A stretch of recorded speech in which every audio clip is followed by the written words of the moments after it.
I wrote a piece that helps share some of the reasons why districts use evidence-based curriculum materials or research-based, since people often will ask questions like, well, why wouldn't you just have the teachers write the curriculum?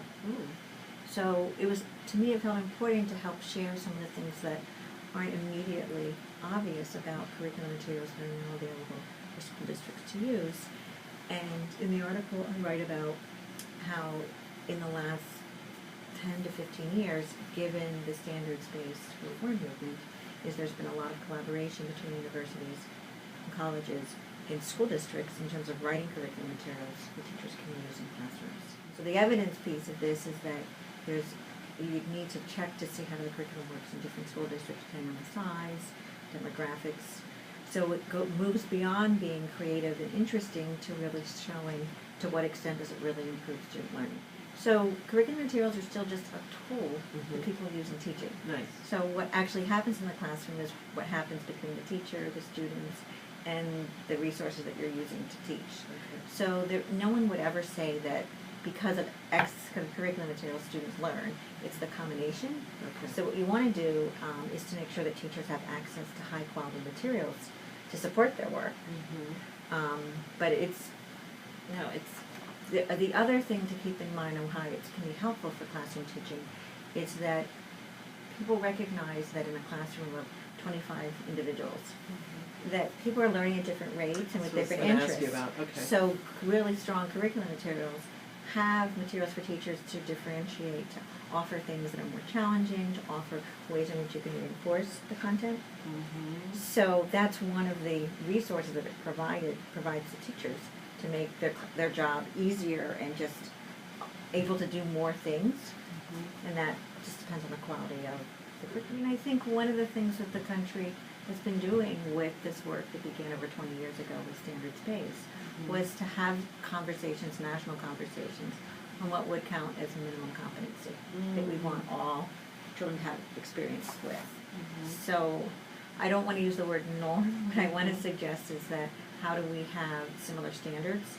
So if you move from Texas to Massachusetts, that a student is not all of a sudden in a totally different set of requirements about what does it mean to graduate. And the highest performing countries in the world, they actually have national standards for school districts and for learning.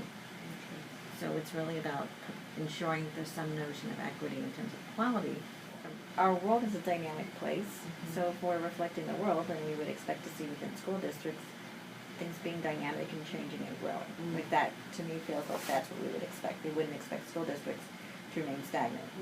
Now, one piece that everyone is thinking about and considering is what is the role of technology. So there is some change in the field in the area of curriculum development to think about how things can be written in ways that are electronic, so there's less cost involved as things get updated. And it is one of the considerations when we're looking at curriculum materials is to look at the trajectory over the next 6 to 7 years. What aspect of technology might we use? What are the terms and conditions from the companies themselves? What is their way? How do they manage change? The thing that's interesting is that it is about teachers having to do something different and change.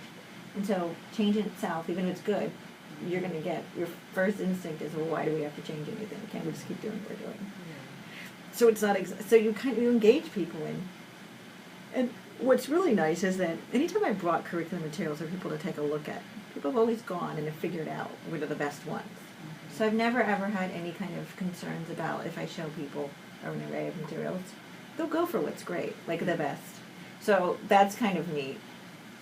I think the work that just takes time is getting really clear on the implementation in different places to see is this really, like what's the difference between what's written and what school districts have had. And if they haven't had strong implementation, sometimes something doesn't work because it wasn't implemented well. So I really like to understand and ask questions about how districts have either been successful or not, and both give us a lot of information about how to make it successful. And the other piece is that if there's ever any evidence that something has been successful, then that means that there's the possibility of making it successful in another place. So you're just looking to see what were those conditions, and are those conditions something we'd be able to do. It's a lot of work, isn't it? Yeah. It is. It's a lot of. Yeah. But it's good work because you know what you're doing is you're really impacting classrooms. It doesn't feel good when some students have access to really nice materials and some students don't. So really moving beyond the conversation that if we really think it's good, well, why can't all students benefit from it? And that part I really appreciate, which doesn't always happen if you're not coordinated across a grade, that you could easily find yourself that one school is using a spelling program and another school is using something different, and they're not the same level of quality. So what happens in that instance? What do you do? Well, in our district, we have a culture, because we have now district-wide meetings at the grade levels, where something that's brought up as a good idea, it really goes through a process where all the teachers in that grade learn about it, and if we think it's a good idea, we purchase it for every student in every classroom. So that piece of it feels very rewarding. Yeah. But we've made a real concerted effort here to ensure that good ideas are for all students.